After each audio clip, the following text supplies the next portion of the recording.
기술이라는 부분 자체가 새롭게 이제 부각이 됐다. 전 세계적으로 이러한 어떤 갈등 문제, 이러한 것들이 있어서 박람회 20년대가 우리가 지금의 사회와 상당히 비슷하고 박람회 20년대가 어땠느냐. 1929년에 대공황이 터지기까지 미국은 기술 혁신으로 인해서 초호황을 누렸다. 하나 중요한 거는 그때도 미국이 독보적으로 좋았다.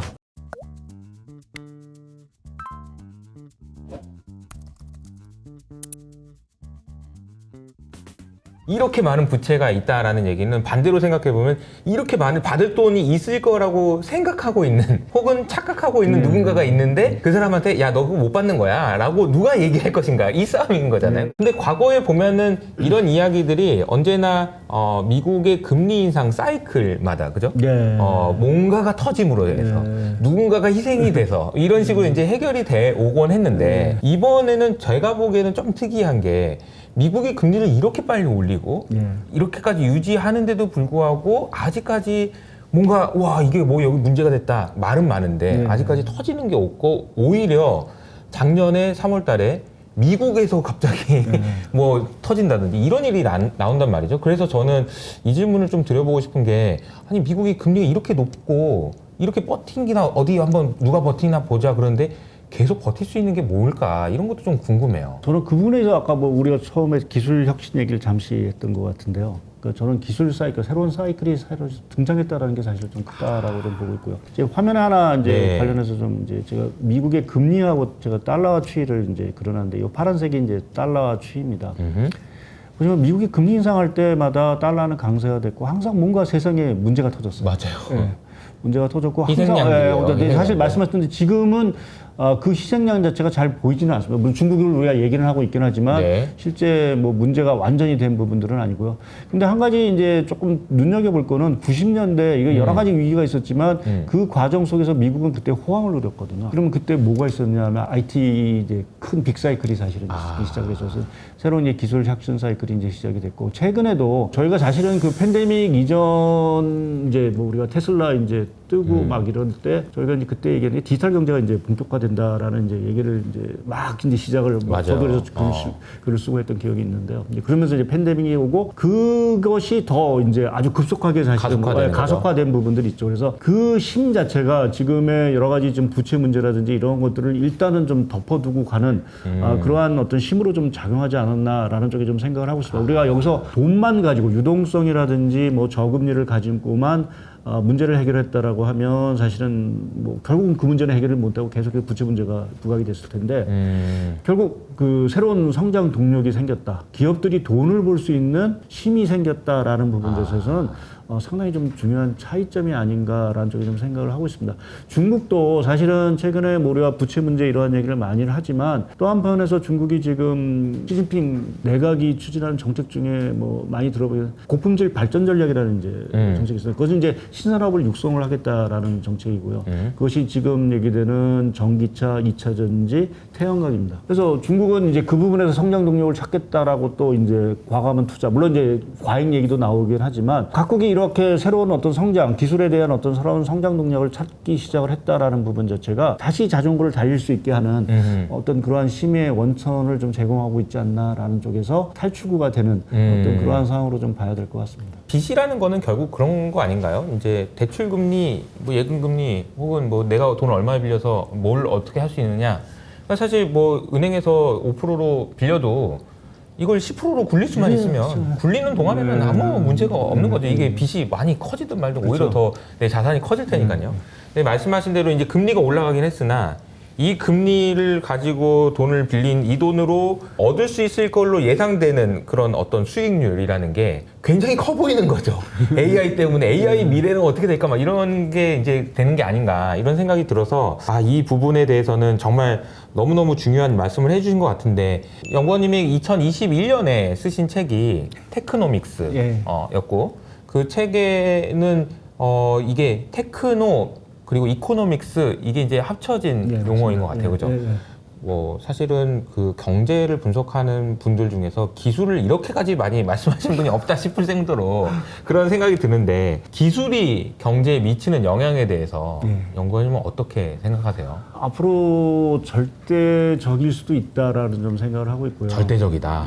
왜냐하면 그게 저희가 이제 우리가 생산함수 하면은 노동, 자본, 토지를 사실은 얘기하지 않습니까? 네. 대표적으로 보게 되면. 근데 이 노동이라는 게 이제 생각해 보시면 이제 우리가 인구 사이클적으로 보면 전세가 다 고령화돼서 일할 사람이 별로 없거든요. 좀 미국도 보면 엄청난 지금 맞아요. 인력 난해인데 그러면 그 L이라는 노동이라는 부분 자체를 대체할 수 있는 건 지금 얘기했지만 자동화라든지 로봇이 사실은 대체를 할 수밖에 없는 부분들인 거 같고 그리고 이제 토지라는 부분에 있어서도 토지가 이제 여러 가지 역할도 하지만 또 뭐 아직은 뭐 이렇게 우리가 가상 세계 뭐 이러한 뭐 얼마 전까지만 해도 그 상당히 이제 컸는데 그 정도로 이제 새로운 어떤 토지 개념 자체도 들어온다라는 부분은 새로운 또 기술의 영역에 사실은 이제 함의로 좀 봐야 되는 부분들도 있거든요. 거기다가 지금 우리가 자본이라는 부분에 있어서도 사실은 과거에는 이 자본이라는 게 주로 이제 중후장대 산업의 어떤 설비 투자라든지 고종물 투자에 사실은 이제 투자를 했습니다. 근데 지금의 자본이라는 부분 자체는 결국 대부분 투자되는 게 무형 자산에 사실은 투자가 되고 있는 부분들이고요. 지금 미국 같은 경우 보게 되면 GDP 상으로 보면 지식, 재산, 생산물 투자라는 게 이제 GDP 계정상에 있습니다. 투자 항목이.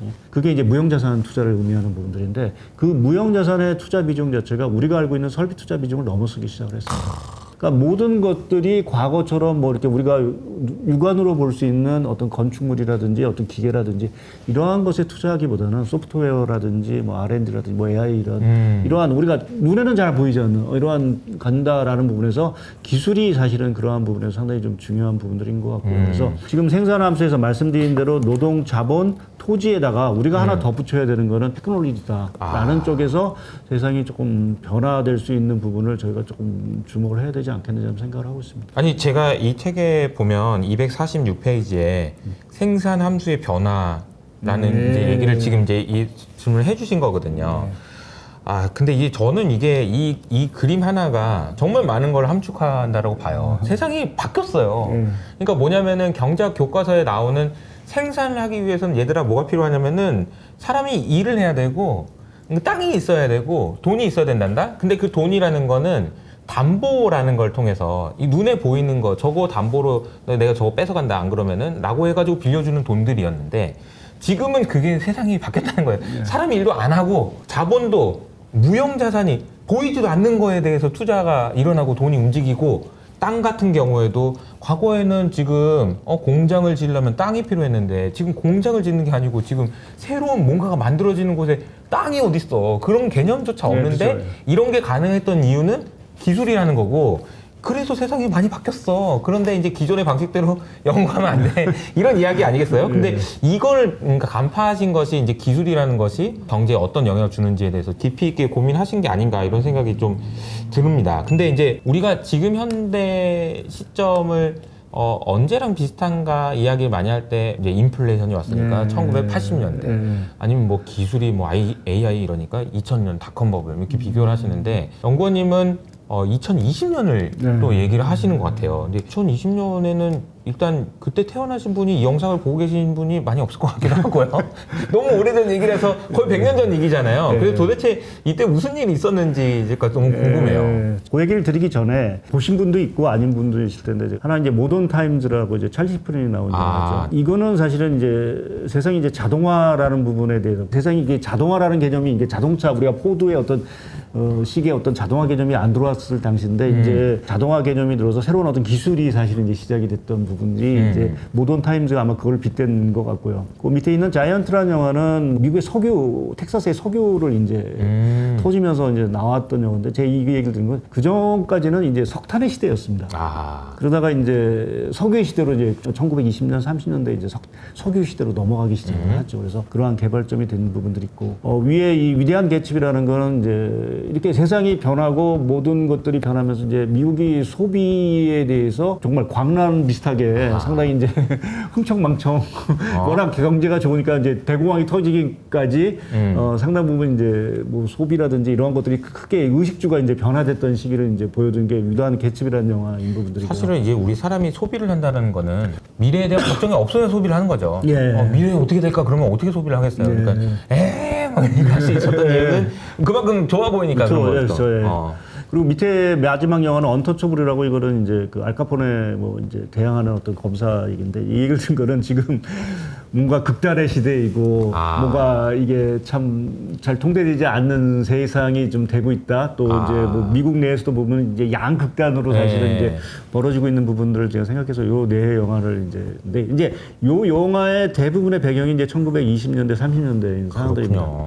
근데 공교롭게 또 하나 이제 20년대가 중요한 것이 광란의 20년대가 이제 있기 전에 이제 미국이나 전 세계적으로 보면 그때 스페인 독감이 이제 팬데믹이 터진 거죠. 진짜 어마어마한 사람이 근데 그때 이제 사망을 하시고 했던 부분들이어서 그 후에 이제 위생관념이라든지 이러한 것들도 새롭게 이제 개념이 이제 바뀌었다라고 합니다. 그래서 이러한 어떠한 사회적인, 경제적인 어떤 문화적인 충격이 사실은 이제 오면서 이제 기술이라는 부분 자체가 새롭게 이제 부각이 됐다라는 부분, 또 지금 말씀드린 대로 뭐 에너지의 어떤 전환이라든지 이런 것들도 사실 공교롭게 좀 나오고 있는 상황들이고, 또 전 세계적으로 이러한 어떤 갈등 문제, 극단의 문제 이러한 것들이 있어서 광란의 20년대가 우리가 지금의 사회와 상당히 비슷하고, 광란의 20년대가 어땠느냐, 결국 1929년에 대공황이 터지기까지 미국은 초호황을 사실은 이러한 기술 혁신으로 인해서 이제 누렸다라는 것이 1920년대 어떤 사회적인 모습이죠. 그랬을 때 생산성도 많이 오르고 사실은 뭐 생산이라든지 이런 것들도 우리가 뭐 상당 부분 미국 같은 경우는 이제 그때 이제 영국을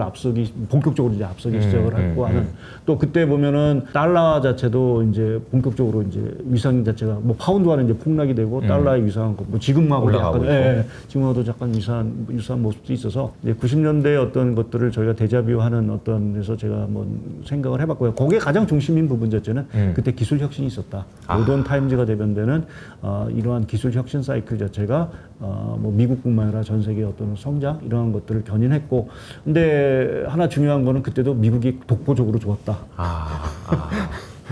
라는 부분 자체가 지금의 상황과 어느 정도는 좀 유사한 부분들이 있지 않을까라는 쪽에서 광란의 20년대를 좀 생각을 좀 해봤고요.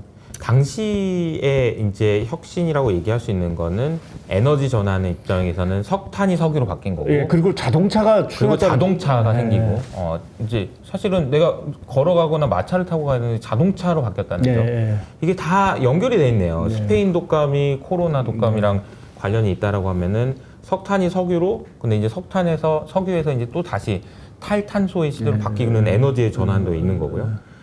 그런 상황에 비교해 보면 극단의 시대라고 얘기해 주셨는데 이게 이제 갈등의 시대인 거고요. 지금이랑 너무 비슷하네요. 그때 또 자본시장도 워낙 미국은 뭐 초호황이었고, 그래서 위대한 개츠비가 나온 부분 자체도 뭐 영화 이렇게 조금 보시게 되면 뭐 지금 월스트리트 자체 흥청망청하는 그런 분위기가 굉장히 유사한 점들이 많다. 그러니까 기술 혁신을 해서 뭐 기업들이 뭐 방방 이제 새로운 기업들이 나오고 하면서 이제 자본시장 자체가 상당히 이제 발달했던 게 1920년에서 여러모로 조금 지금 비슷한 점이 많다. 비슷한 점이 많다라는. 근데 이제 이거는 여기서 이제 중요한 질문을 하나 드려야 될 것 같은데, 1920년대가 계속 좋았어요. 그러다가 이제 대공황이 온 거잖아요. 그럼 이제 지금은 그러면 이제 좋은 국면인가? 우리가 반대로 대공황을 대비해야 되는가? 이게 좋으니까 지금 다 비슷하니까 지금 더 이렇게 해야 되나? 아니면 이건 대공황은 그러니까 돌이킬 수 없는, 뭐 레이달리오가 얘기하는 그런 엄청난 롱텀한 그런 그 뭐 부채 사이클의 종말 뭐 이런 것까지도 얘기할 수 있는 거라서 어떻게 봐야 되나요? 뭐 저희가 이제 공황을 얘기하기는 사실은 좀 그런 부분인데, 사실 그 경계는 사실은 해야 되는 부분들이 분명히 있죠. 우리가 뭐 기술 혁신 사이클 자체가 뭐 저도 사실은 신뢰를 하고 있긴 하지만 뭐 생각보다 사실은 또 기대에 못 미칠 수 있는 부분들도 있고, 그것이 우리가 뭐 IT 버블과 비슷한 또 다른 어떤 그 버블 붕괴로 사실은 나올 수 있는 부분. 저는 솔직히 말하면 반드시 못 미친다고 생각합니다. 왜냐하면은 그 할 수 있는 건 정해져 있을 텐데 사람의 기대는 끝없이 올라갈 거거든. 그러니까 그냥 되든 안 되든 그냥 시간이 지나면은 엔비디아가 어떻게 되고 AI 어떻게 되면 무조건 이거를 더 될 거라는 희망을 누를 수 있는, 억제할 수 있는 게 없기 때문에 반드시 결과적으로는 실망하지 않을까. 결과적으로. 근데 그게 언제까지 될지는 모르는 거예요. 그런데 저는 좀 오래 갈 거라고 저는 생각하거든요. 왜냐하면 이게 AI 사이클이 사실은 지금 초기 국면이고. 맞아요. 그러니까 우리가 항상 보면은 이 큰 빅사이클 자체는 이제 결국 보급률 사이클에서 따라가게 됩니다. 그래서 이게 아직 대중화 단계에 사실은 들어가지 않았기 때문에 맞아요, 대중화 맞아요. 단계가 들어간다라고 하면 이 사이클 자체는 상당히 조금 길게 갈 수 있다라고 저는 생각을 좀 하고 있습니다. 네네. 최소한 뭐 한 10년, 뭐 10년. 20년 이상. 근데 만약 그게 대중화 단계를 못 넘어간다라고 했을 때는 사실은 이제 그때는 이제 부채 문제가 이제 본격적으로 오겠죠. 중금리 시대는 계속해서 가는데 그치. 이제는 이제 이자를나 뭐 원금은 분부하고 이자도 상환할 수 있는 기업의 능력이 안 된다라고 하면 당연히 뭐 도산이 늘어날 수밖에 없는 그렇죠. 부분들이고요. 이제 그것은 이제 부채 문제가 결국은 도산있고 결국 광란의 20년대 끝부분도 결국 미국이 금리를 계속 올라가서 부채 문제 자체가 터지면서 사실은 광란의 20년대 끝 종막을 내렸다라는 측면에서 보게 되면 대공황을 뭐 꼭 여기서 운운하는 부분은 없긴 하지만 가능성 자체가 완전히 없는 부분은 아니다라는 쪽에 좀 생각을 하고 있고 저희가 2008년 서브라인 터질 때 그때 다 공황 공부했습니다. 다 공황책 갖다 놓고 서브프라임 할 때. 예, 뭐 저도 코로나 끝났을 때 저기 다 봤어요. 왜냐면 이건 너무 무서워가지고. 예, 저도 예. 그때 이 공황책도 몇 개 없었는데 그러니까 그 정도로 이제 서프라임도 사실은 그렇게 큰 어떤 미국의 그 공황까지도 운운할 정도로 했는데 뭐 다행히 이제 연준이 정책을 잘 썼죠. 잘 쓰고 하면서 했는데 과연 이제 앞으로 한번 큰 위기가 왔을 때 연준이 그런 양적 완화로 이 문제를 해결할 수 있을까 싶지는 않을 것 같습니다. 저는 이제.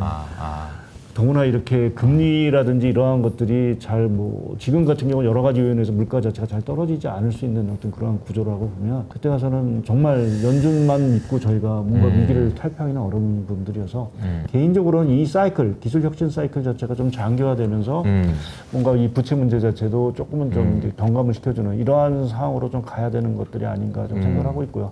그러한 부분에서 지금의 기술 혁신 사이클 자체가 상당히 저는 중요하다고 좀 생각을 하고 있습니다. 님이 얘기해 준 게 정말 중요한 얘기예요. 이게 나중에는 결과적으로 어떻게 될지는 아무도 몰라요. 근데 지금이 어느 정도 국면에 있는지를 판단할 수 있는 어떤 기준이나 이런 게 좀 필요하지 않을까 싶기도 한데 그걸 보급률이나 이제 대중화라는 관점으로 이제 얘기를 해주신 거죠. 예, 그걸 좀 부가 설명드리면 화면상에 이제 왼쪽에 있는 게 인터넷 보급률 사이클입니다. 그리고 요 중간에 있는 게 이제 뭐 거의 뭐 우리가 SNS 뭐 이런 보급률 사이클로 보시면 될 것 같고요. 요게 최근에 이제 우리가 얘기하는 AI 사이클인데, 그러니까 지금 보게 되면 거의 초기 단계에 왔다라는 거죠. 그래서 이게 이 대중화 단계로 넘어간다라고 하면 상당히 이제 조금 미국 경기의 호황. 그러니까 우리가 90년대 미국 경기의 호황이 있었고 2010년대 미국의 뭐 호황은 아니긴 했지만 그래도 나름 굴러갈 수 있었던 원인 중에 하나는 사실은 이러한 SNS라든지 뭐 이러한 사이클이 사실은 있었기 때문에 굴러간 부분들이고요. 결국 이제 남은 이제 AI 사이클이 이제 가느냐. 뭐 제가 이제 주가라는 부분 자체를 뭐 비슷한 시기에 조금은 이제 그거를 이제 나스닥 지수를 통해서 100을 그 시작이 되는 시점 자체를 다 100으로 잡아서 이제 주가를 그려놨지만 지금 보면 주가가 그런 측면에서 보면 그렇게 많이 그러니까 90년 아직은 그죠. 네, 아직은 많이 올라간 그러니까 우리가 레벨대로 보면 되게 높은 레벨대인데 이게 우리가 새로운 사이클이 시작이 된다는 레벨대로 보게 되면 이러한 어떤 좀 긍정적인 어떤 말씀을 좀 드릴 수도 좀 있는 것 같습니다. 좀 더 이제 아직 많이 남았다. 아주 많이라는 표현은 좀 그렇고. 그러니까 이게 대중화 단계로 가면 이 사이클 자체는 더 올라갈 수 있다. 그렇죠. 그런 과정에서 대중화되는 과정에서 거봐 이것도 된다니까. 야 AI로 이것도 돼. 야 얘 이거 진짜 장난 아니야. 이런 얘기들이 계속 뭐 이렇게 표현하던데 이게 와우 포인트라고 얘기하더라고요. 우와 막 이런 포인트. 우와 하면서 이제 올라가는 그런 일들이 계속 일어날 수 있겠다라는 생각이 좀 듭니다.